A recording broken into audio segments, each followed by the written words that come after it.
오늘 우리가 나눌 이야기는 좀 충격적일 수도 있어. 아니, 어쩌면 이미 짐작하고 있었을 수도 있고, 바로 우리 사회의 최전선, 상위 15개 대학에서 벌어지고 있는 심상치 않은 현상에 대한 보고서야. 제목부터 심상치 않지?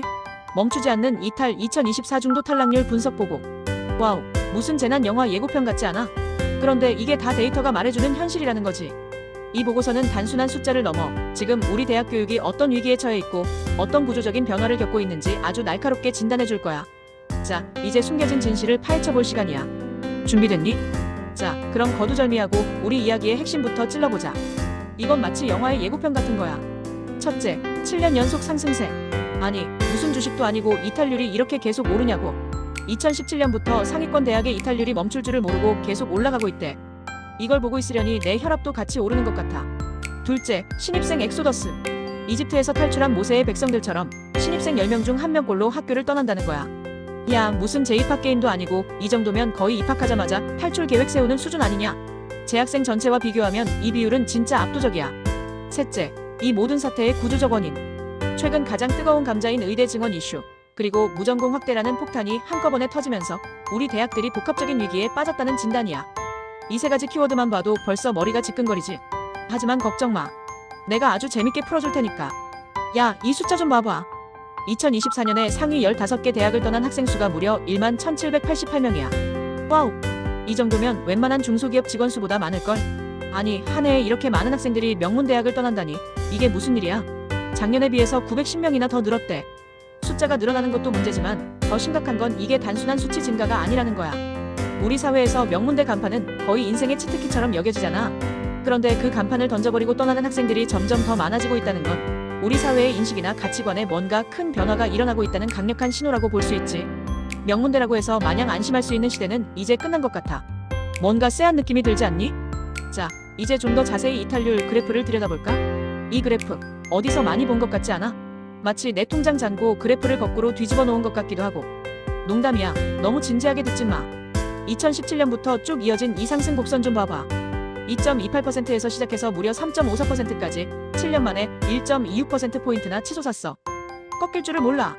꺾은 선 그래프인데 꺾이지 않는 마음에 난 좀 당황스러워. 이 정도면 일시적인 현상이라고 말하기는 힘들겠지. 이건 마치 대학가의 뉴 노멀처럼 자리 잡은 것 같아. 학생들이 왜 이렇게 계속 학교를 떠나는지, 그들의 발걸음을 멈추게 할 방법은 없는지 우리 모두가 진지하게 고민해야 할 시점이 온 거야. 다음 슬라이드에서 그 이유를 좀 더 파헤쳐 볼게. 좋아. 그럼 무엇이 이 학생들의 탈출 본능을 자극하고 있는지 그 이유를 하나씩 짚어보자. 첫 번째 원인은 바로 심화된 반수 열풍이야. 어이, 반수생 친구들, 솔직히 말해봐. 다들 더 좋은 간판, 더 좋은 학과를 위해 재도전하는 거잖아. 이건 뭐 한 번에 성공하면 좋지만 아니면 다시 도전하는 게 요즘 학생들한테는 너무 당연한 일이 된 것 같아. 두 번째, 아주 뜨거운 감자. 의대 증원 이슈야. 요즘 최상위권 학생들은 의대에 가기 위해 말 그대로 영혼까지 끌어모으고 있지. 이 현상이 심화되면서 기존 상위권 대학에 합격했던 학생들조차 의대를 목표로 다시 시험을 보거나 아예 중도에 학교를 떠나는 의대 쏠림 현상이 가속화되고 있어. 세 번째, 무전공 확대라는 새로운 제도. 이건 마치 복권 당첨되면 좋지만 당첨 안 되면 꽝인 것처럼 학생들이 전공을 선택하지 않고 입학했다가 적성을 못 찾거나 소속감을 못 느껴서 불안정함을 느끼고 학교를 떠나는 경우가 많아지고 있대. 이 세 가지 요소들이 아주 절묘하게 얽히고 설켜서 우리 대학가를 아주 뜨겁게 달구고 있다는 거지. 무슨 막장 드라마보다 더 복잡해. 자, 이제 가장 충격적인 부분 중 하나야. 신입생 엑소더스. 이건 그냥 단순히 학생들이 학교를 떠나는 걸 넘어서 입학하자마자 나갈 준비를 하는 수준이라는 거지. 전체 신입생 57,107명 중에서 무려 6,034명이 학교를 떠났어. 그 비율이 10.57%야. 10명 중에 1명은 입학하자마자 학교를 나간다는 거야. 아니, 이거 무슨 대학교가 아니라 탈출 게임이야? 자퇴가 5,899명, 미등록이 115명인데 미등록은 아마 합격하고도 아예 발도 안 들인 거겠지. 이 정도면 학교 입장에서는 입학 전부터 학생들에게 탈출 방지 프로그램이라도 만들어야 하는 거 아니냐고. 학생들이 이렇게 대규모로 학교를 떠나는 건 단순히 개인의 문제가 아니라 우리 대학 시스템이 뭔가 근본적으로 흔들리고 있다는 강력한 증거라고 볼 수 있지. 신입생 유치도 중요하지만 잡은 신입생을 지키는 게 더 시급한 문제가 된 것 같아. 이제 대학별로 좀 더 자세히 들여다볼까? 이게 또 아주 흥미로운 부분이거든. 전체 재학생 기준으로 봤을 때 한국 외대가 3년 연속 1위의 불명예를 안았어. 중도 탈락률이 4.8%, 무려 1,084명이야. 이야, 3년 연속이라니. 이건 뭐 탈락률 명가라고 불러야 할 판이야. 그 다음으로는 중앙대, 한양대, 고려대, 숙명여대 순으로 이어지네. 명문대라는 이름값이 무색하게 이탈률이 꽤 높지. 특히 한국외대는 4.01%에서 4.55%로 다시 4.8%로 계속 오르고 있어. 무슨 시험 점수 오르듯이 이러면 안 되는데 말이야. 이 데이터를 보면서 드는 생각은 간판이 모든 걸 해결해주던 시대는 이제 정말 끝난 건가 하는 거야. 학생들이 학교의 이름만 보고 가는 게 아니라 더 실질적인 가치를 찾아 떠나고 있다는 걸 보여주는 냉정한 현실이지. 이번엔 신입생 기준으로 보자. 아까 전체 재학생 이탈률 봤을 때는 한국외대가 1등이었잖아. 그런데 신입생만 놓고 보면 중앙대가 무려 12.76%로 가장 심각한 수준이야. 680명의 신입생이 입학한 지 1년도 안 돼서 학교를 떠났다는 거지. 뒤를 이어 한양대, 성균관대, 한국외대, 고려대 순이야. 이 대학들이 다 우리 사회에서 알아주는 명문대들이잖아. 그런데도 신입생들이 이렇게 대거 학교를 떠난다는 건 입학 전후로 학생들이 기대했던 것과 실제 현실 사이에 큰 괴리가 있다는 뜻이겠지. 아마 많은 신입생들이 여기가 내 길이 아니구나 하고 깨닫는 순간 뒤도 안 돌아보고 떠나는 것 같아. 마치 소개팅 나가서 10분 만에 도망치는 심정이라고나 할까?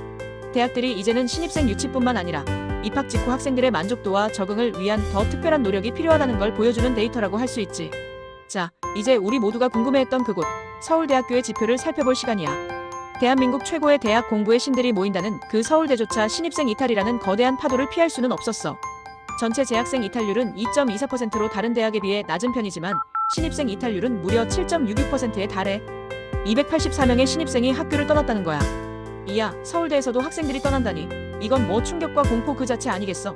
그 이유가 뭘까? 다들 짐작하겠지만 역시 의대 증원과 상위권 이동 경로 고착화가 큰 영향을 미친 것으로 보여. 서울대에 들어갈 정도의 학생들이라면 의대에 대한 유혹은 정말 뿌리치기 힘들겠지. 서울대조차 이런 상황이라면 다른 대학들은 오죽할까 싶어.